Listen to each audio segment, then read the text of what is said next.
اعوذ باللہ من الشیطان الرجیم بسم اللہ الرحمن الرحیم رب اشرح لی صدری ویسر لی امری واحلل عقدۃ من لسانی یفقہوا قولی۔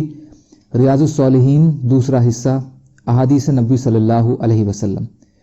حضرت ابو ہریرہ رضی اللہ تعالیٰ عنہ اور حضرت ابو سعید رضی اللہ تعالیٰ عنہ سے روایت ہے کہ رسول اللہ صلی اللہ علیہ وسلم نے فرمایا کہ جو لوگ بھی اللہ کا ذکر کرنے بیٹھتے ہیں تو فرشتے انہیں گھیر لیتے ہیں اور رحمت ان پر چھا جاتی ہے اور سکینت یعنی اللہ کی خاص مدد ان پر نازل ہوتی ہے، اور اللہ ان کا ذکر ان لوگوں میں فرماتے ہیں جو اس کے پاس ہوتے ہیں۔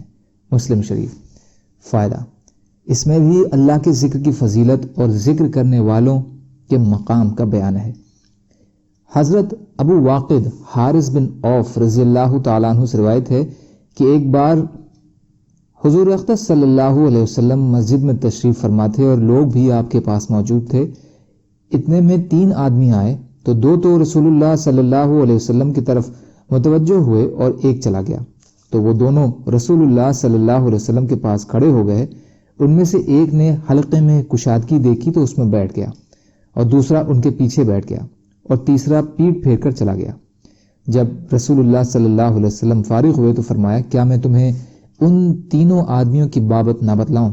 ان میں سے ایک نے تو اللہ کی طرف ٹھکانہ پکڑا تو اللہ نے اس کو اچھا ٹھکانہ عطا کر دیا، اور دوسرے نے بیچ میں گھس کر بیٹھنے میں شرم محسوس کی تو اللہ تعالیٰ نے بھی اس سے شرم کا معاملہ فرمایا، اور تیسرے آدمی نے بے رخی برتی تو اللہ نے بھی اس سے بے رخی اختیار فرما لی۔ بخاری اور مسلم۔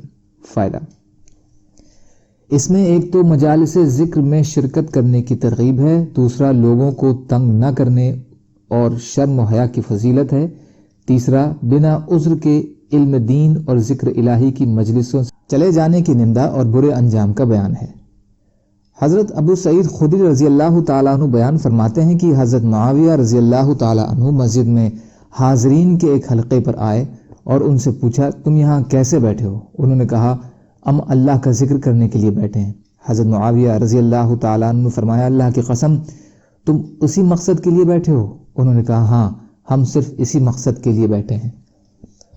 حضرت معاویہ رضی اللہ تعالیٰ عنہ نے فرمایا کہ میں نے تم سے اس لیے قسم نہیں اٹھوائی کہ میں تمہیں جھوٹ سے متہم سمجھتا ہوں۔ یاد رکھو، کوئی شخص ایسا نہیں جسے رسول اللہ صلی اللہ علیہ وسلم کے ساتھ مجھ جیسا قرب حاصل ہو اور پھر وہ مجھ سے کم حدیثیں بیان کرنے والا ہو۔ بے شک رسول اللہ صلی اللہ علیہ وسلم اپنے صحابہ کے ایک حلقے پر تشریف لائے تو ان سے پوچھا، تم یہاں کیوں بیٹھے ہو؟ انہوں نے کہا، ہم بیٹھے ہوئے ہیں اللہ کا ذکر اور اس کی بڑائی اور اس کی تعریف کر رہے ہیں کہ اس نے ہمیں اسلام کی ہدایت سے نوازا اور اس کے ذریعے سے ہم پر احسان فرمایا۔ آپ نے فرمایا، اللہ تعالیٰ کی قسم تمہیں اسی چیز نے بٹھایا ہے؟ انہوں نے کہا، اللہ کی قسم اسی مقصد نے ہم کو بٹھایا ہے۔ آپ نے فرمایا، خبردار، میں نے تم سے قسم اس لیے نہیں اٹھوائی کہ میں تمہیں جھوٹ سے متہم سمجھتا ہوں، لیکن بات یہ ہے کہ جبریل میرے پاس آئے اور انہوں نے مجھے بتلایا کہ اللہ تعالیٰ تم پر فرشتوں کے سامنے فخر کرتے ہیں۔ مسلم شریف۔ فائدہ، اس میں بھی پچھلی حدیثوں کی طرح مجالس ذکر اور ذاکرین کی فضیلت اور شرف کا بیان ہے۔ اللہ تعالیٰ کہنے سننے سے زیادہ عمل کی توفیق عطا فرمائے، اور مظلوم کشمیریوں، فلسطینیوں اور دیگر ممالک میں جہاں بھی مسلمان بھائی بہن پریشان حال ہیں، یا اللہ آپ ان کی مدد فرمائیے اور ہم کو بھی اپنی استعداد کے بقدر اپنا حق ادا کرنے والا بنائیے، آمین۔ سبحان اللہ و بحمدہ، سبحانک اللہم بحمدک، اشہد ان لا الہ الا انت، استغفرک و اتوب الیک۔ سبحان ربک رب العزت عما یصفون، وسلام علی المرسلین، والحمد للہ رب العالمین، برحمتک یا ارحم الراحمین۔